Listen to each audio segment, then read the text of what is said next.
Birla academy of art and কালচারে 10ই March শুভ উদ্বোধন হয়ে গেল রংপানসির উদ্যোগে তাদের পঞ্চম বর্ষের চিত্র প্রদর্শনী অনুষ্ঠান, যা চলবে আগামী 15ই মার্চ পর্যন্ত বেলা 3টে থেকে রাত্রি 8টা। শুভ উদ্বোধন করেন আবুল কালাম পুরস্কার বিজয়ী বিখ্যাত শিল্পী মাইকেল বোস।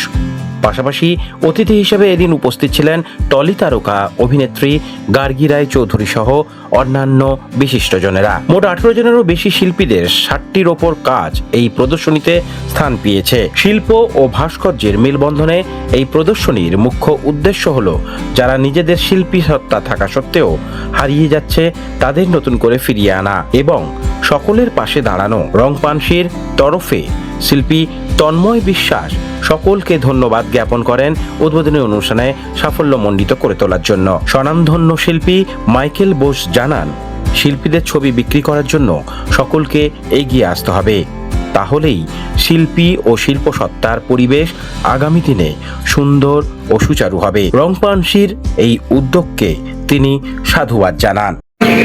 ক্যানভাসে যে কোনো চিত্রই তো ভালো লাগে, যে কোনো রঙই ভালো লাগে, সব রঙই গ্রহণযোগ্য, সব রঙই সুন্দর, ঠিক সেরকমই সুন্দর লাগছে। দিদি, অনেক সময় রঙের বাহারে আপনারা আহ্লাদিত হন, সেখানে এইখানে এসে কিভাবে আজকে আনন্দিত উপভোগ করলেন?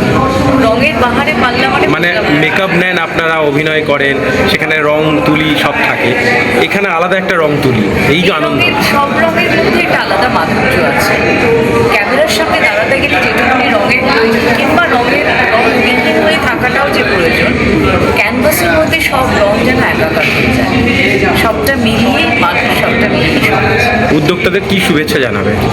ভীষণভাবে শুভেচ্ছা জানাবো, কারণ একদম নতুন যারা তাদের নিয়ে উদ্যোগ নিয়েছেন ওনারা, এবং আমি সবসময় নতুনদের খুবই আমি এনকারেজ করি, চেষ্টা করি যে তাদের যদি আমার দিক থেকে তাদের কোনো রকম সাহায্য করা যায়, কোনো রকমভাবে তাদের মোটিভেট করা যায়, এবং সেই জায়গা থেকে আমি প্রত্যেককে যে 18 জন আছেন তাদেরকে কৌটিক জানাচ্ছি, অনেক শুভেচ্ছা জানাচ্ছি এবং অনেক অনেক ভালোবাসা জানাচ্ছি।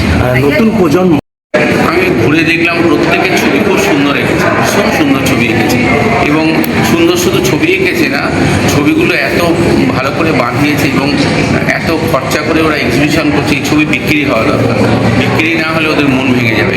কলকাতাতে কিন্তু ছবি বিক্রি কমে গেছে, ছবি বিক্রিটা হওয়া দরকার, এবং আমি মনে করি যে শিল্পী বেঁচে থাকবে ছবি বিক্রির মধ্যে দিয়ে। বিক্রি না হলে এই যে বিড়লাতে এত টাকা ভাড়া দিয়ে ওরা এক্সিবিশন করছে, এই এক্সিবিশন করতে পারবে না পরবর্তীকালে।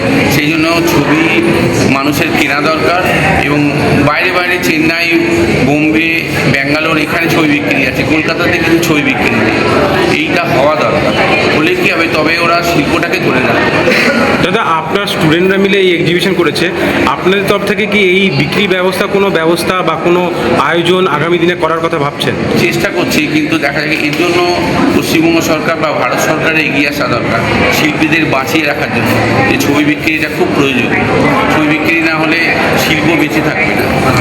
যারা এই এক্সিবিশন দেখতে আসবে, যারা দর্শক, তাদের উদ্দেশ্যে কি বলবেন? তাদের উদ্দেশ্যে বলবো যে আপনারা দেখুন, সঙ্গে ছবি কিনুন।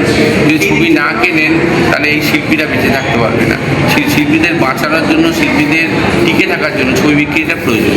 আপনার নামটা? শিল্পী মাইকেল।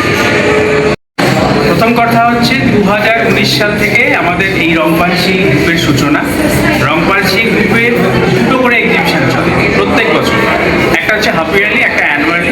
অ্যানুয়ালিটা বেসিক্যালি আমরা করি গ্যালারি গোল্ড বা একাডেমি অফ ফাইন আর্টসেও করি, আর বিড়লাতেও এবছর অ্যারেঞ্জ করা হয়েছে অ্যানুয়ালটা স্পেসিফিক্যালি হয় যারা কোর মেম্বার আছে তাদেরকে নিয়ে, আর কিছু স্পেসিফিক বাইরের শিল্পীদেরকে নিয়ে। কোর মেম্বার মানে হচ্ছে যাদেরকে দিয়ে আমাদের এই গ্রুপটার গঠন হয়েছে। অনিন্দ্য শঙ্কর চক্রবর্তী, তন্ময় বিশ্বাস, সৌম্য, প্রান্ত দিয়ে, এরকম আরও অনেকেই আছে। 7 থেকে 8 জন নিয়ে আমাদের কোর মেম্বার। তো এইটা আমাদের পঞ্চম প্রদর্শনী, আর এই প্রদর্শনীর উদ্দেশ্য আমাদের পঞ্চম বার্ষিক প্রদর্শনী। আর প্রত্যেক বছরেই আমাদের একটা উদ্দেশ্য থাকে, এই প্রদর্শনী করার আসল উদ্দেশ্য যারা যারা ছবি আঁকে তাদের তো একটা প্ল্যাটফর্ম তৈরি করে দেওয়া বটেই, এছাড়াও যারা যারা ছবি মার্কস পাতে বন্ধ করে দিয়েছে নানান আর্থিক সাংসারিক কারণে, তাদেরকেও আমরা একটা প্ল্যাটফর্ম দিই। যাতে এখানে এসে তারা তাদের যে অর্ধসমাপ্ত স্বপ্ন যেগুলো আছে সেগুলো যাতে পূরণ করতে পারে। এই এক্সিবিশনে কতজন শিল্পীর কাজ এখানে আছে? এই এক্সিবিশনে 18-র বেশি শিল্পীর কাজ আছে, 18 জনেরও বেশি, প্রায় 60টার কাছে কাজ আছে। আর কত ছবি আছে টোটাল? 60টার উপরে ছবি আছে, 60। আপনার শিল্প ভাস্কর্য এগুলোও তো দেখলাম। শিল্প ভাস্কর্য আছে, ভাস্কর্যের জন্য আমাদের রবীন্দ্রভারতী ইউনিভার্সিটি থেকে মাস্টার ডিগ্রি করা সৌভিক আছে, ও অনেক রকমের ভাস্কর্য দেয়, মূলত কাঠের উপরে আর পাথরের উপরে। এই এক্সিবিশনটা কোথায় হচ্ছে, এই কতদিন চলবে? Birla academy art and culture. চলবে কতদিন?